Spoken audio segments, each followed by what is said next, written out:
Hoy vamos a cambiar de palo a rumba.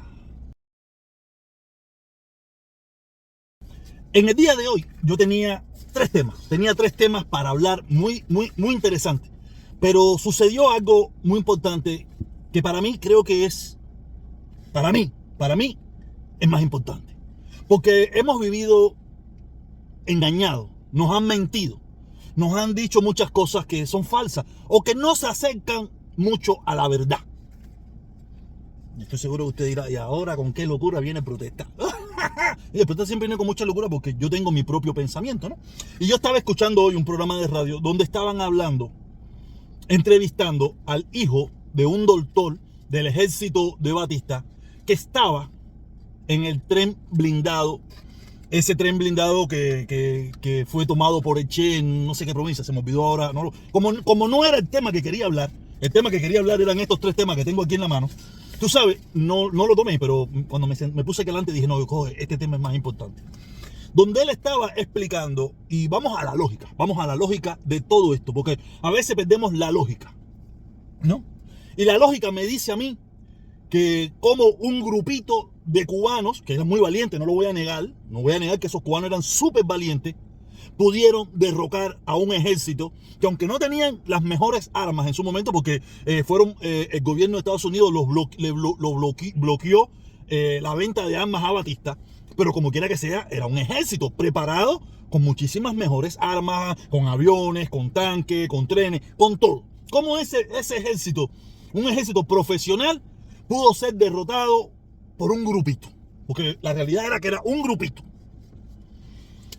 Y la lógica me dice, según explica el señor, según la lógica me dice a mí no, según explica el señor y la lógica me dice a mí que lo que él estaba diciendo es cierto. ¿Y qué decía él?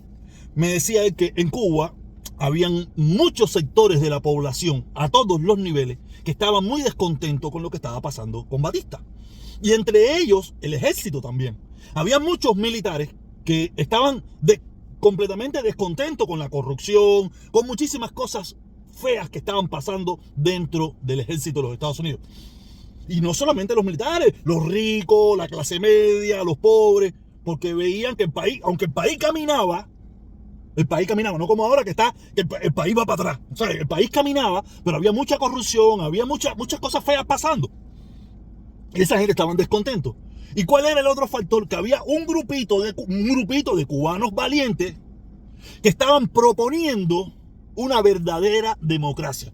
Les recuerdo que no estaban promoviendo comunismo, no estaban promoviendo el socialismo del siglo XXI, no estaban promoviendo nada de eso. Todo eso fue después, todo eso fue mucho después. Estamos hablando de 1953, cuando el asalto al cuartel Moncada, y hasta el 59, hasta el momento del triunfo de la revolución. Tú sabes, lo que se proponía era democracia. Lo que se promovía era volver a poner la constitución de 1940. Lo que se promovía era, tú sabes, una Cuba sabrosa como la que queremos nosotros hoy en día. O sea, una Cuba sabrosa. Que al final no se logró. Porque le mintieron, engañaron, los torcieron, los obligaron, por el motivo que sea.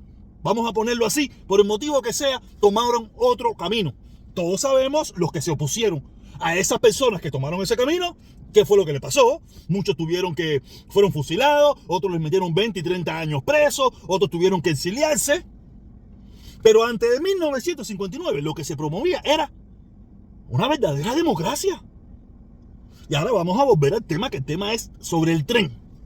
Ese señor explicaba que su papá era doctor del ejército de Batista, y que el tren ese blindado en sí no era un tren para luchar ni nada por el estilo. Era un tren donde iban lo que viene siendo ¿cómo se llama aquí en Estados Unidos? Eso de ingeniero del ejército. Tú sabes, eran albañiles, eran mecánicos, eran personas que estaban diseñadas para arreglar los puentes y las líneas de ferrocarril que los mismos rebeldes estaban derribando y rompiendo. Y eso era lo que estaban haciendo esas personas que en la mayoría eran los que estaban dentro del tren. Tú sabes, eran como decía, el grupo de ingenieros del ejército. Tú sabes, que hacen reparaciones, hacen arreglos y todas esas cosas. Claro que habían soldados que eran del ejército, todos ellos, pero no era un ejército para luchar. no era nada para luchar. Por eso fue con la facilidad que se tomó ese tren. En primer lugar también, es lo que explica, por el descontento que había en el ejército. Muchos del ejército también estaba descontento con Batista, porque es inexplicable, es lo que él decía, es inexplicable que un grupito de personas, que no eran muchos, era un grupo valiente, no fíjate que no lo voy a dejar de decir, era un grupo de personas valientes que lucharon por instalar de nuevo la democracia en Cuba. O sea, les recuerdo nuevamente, o sea, pero las personas que estaban en ese tren, muchos estaban descontentos, vendieron todo aquello, no estaban dispuestos a luchar, no estaban dispuestos a eso, porque creían en que ese hombre llamado Fidel, que estaba en la sierra, iba a restaurar la democracia en Cuba. Y por eso fue que muchísima gente no luchó, o no luchó lo suficiente. Fíjense qué es lo que él decía, en el caso que él hablaba, en el caso de Alegría de Pío, como si acabaron con todos ellos, si los acribillaron a todos ellos, solamente quedaron 12 que se lograron escapar a todos, de los 82 expedicionarios, solamente quedaron 12, los demás los mataron, porque hasta ese momento el ejército, como quiera que sea, sí estaba dispuesto a luchar. Pero cuando después ellos empezaron a plantear lo que ellos querían, lo que ellos iban a hacer, todas esas cosas, muchos militares de estudios, militares de verdad, militares, gente que quería de verdad lo bueno para su país, no lucharon. Y él ponía el ejemplo de los pilotos, que muchos de los pilotos que supuestamente iban a bombardear la Sierra Maestra, donde donde estaba el ejército rebelde, jamás y nunca tiraron las bombas en los lugares que verdaderamente tenían que haberlos tirado. ¿Tú sabes? Pero lo peor de todo eso fue que esas personas lo dijeron, que ellos lo hicieron porque ellos no querían que mataran a esa gente, pero Fidel los mató. En los juicios sumarios que hubieron al principio de la revolución en la Ciudad Deportiva, Fidel los mató a todos. Y esas personas lo dijeron bien claro, me dijeron, a mí me daban las coordenadas que tirara la bomba en este lugar, que era donde verdaderamente estaban los rebeldes, y nosotros nunca las tiramos ahí. Tú sabes, por lo menos la gran mayoría, estoy seguro que alguno la tiró, no vamos a ser absolutos. Pero porque decía él que su papá, que era militar, decía que estaba con Fidel. La gente creía en Fidel. Por eso fue que Fidel y la mayoría del pueblo estaba apoyando a los rebeldes, porque ellos creían verdaderamente de que iban a hacer una revolución del pueblo y para el pueblo, instalar una democracia y hacer el país más grande de lo que ya era. ¿Sabes? Por eso fue que el ejército rebelde con Fidel fue apoyado por todas las clases sociales en Cuba. No porque decía que iba para el socialismo del siglo XXI ni para el comunismo, porque ahí están las miles de entrevistas cientos de entrevistas, las entrevistas que se le hicieron a Fidel, donde él dijo hasta la saciedad que no era comunista, ni que tenía nada que ver con el comunismo. ¿Cómo llegó al comunismo? ¿Cómo lo llevaron allí? ¿Cómo se metió allí? ¿Cómo fue allí? Ya eso es otra historia. Eso es después del 59. Si la política norteamericana, la política de relaciones exteriores de Estados Unidos fue una porquería, si no lo hicieron bien, todas esas cosas, ya eso es a punto y aparte.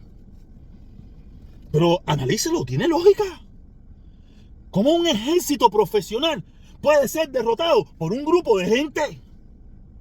Nada, el ejército no luchó. El ejército verdaderamente quería que Fidel y sus muchachos tomaran el poder para volver a instalar en Cuba una democracia. Porque si les recuerdo, Batista era una dictadura. A mí eso no me engaña a mí. No es. Pero si vamos a comparar dictadura con dictadura, ¿con cuál usted se queda? Vamos a poner que tenemos que escoger entre las dos. ¿Con cuál usted se queda? ¿Cuál usted cree que ha sido más próspera? ¿Cuál usted cree que ha sido mejor? ¿O usted se cree que hoy en día usted fuera comunista, usted fuera revolucionario, usted fuera... No, en Cuba no. La gente fueron para allí porque no le quedó alternativa. La gente se metió en ese discurso comunista, socialista, porque no le quedó alternativa. Porque nada más habían 3 alternativas. Fusilamiento, prisión o te vas. O si no, como siempre le digo yo, un simulador hasta que tenga la oportunidad de irte. Usa la lógica, usa la lógica. Si usted tiene lógica, si usted sabe qué cosa es eso, úsela. Y pregúntese si no hemos vivido engañados o en una mentira. Y usted, que vive en Cuba y eso, que también tenía la misma información que yo, nos han engañado y nos han mentido. Pero los ganadores cuentan la historia como le conviene. Y los que supuestamente, los que perdieron, cuentan la realidad. Usted se pone del lado que le dé la gana. Yo aquí no obligo a nadie a estar en ningún lado. Pero use la lógica y pregúntese, ¿por qué tan fácil? ¿Por qué fácil? Si te pones a mirar, fue muy fácil la derrota de Batista. Fue muy fácil. No fue tan dura nada, ni fue tan sangrienta. Sangrienta fue en Nicaragua, cuando quisieron sacar a Somoza. Sangrienta fue en El Salvador. Sangrienta fue en Honduras. Sangrienta fue en esos lugares. Ahí sí fue sangrienta. En Cuba no fue tan sangrienta. No te quiere decir que no hubo muertos. Claro que hubieron un tongón de muertos. Pero cuando tú comparas derrocamientos de dictadura en Centroamérica con la de Cuba, en Cuba fue una pasadita. En Cuba fue una sabrosura. Dale, caballero. Recuerden, use la lógica. Mañana, si no hay nada interesante que decir, que siempre hay algo interesante, abordaré estos 3 temas que están muy interesantes. Muy interesantes. Nos vemos, como siempre les digo.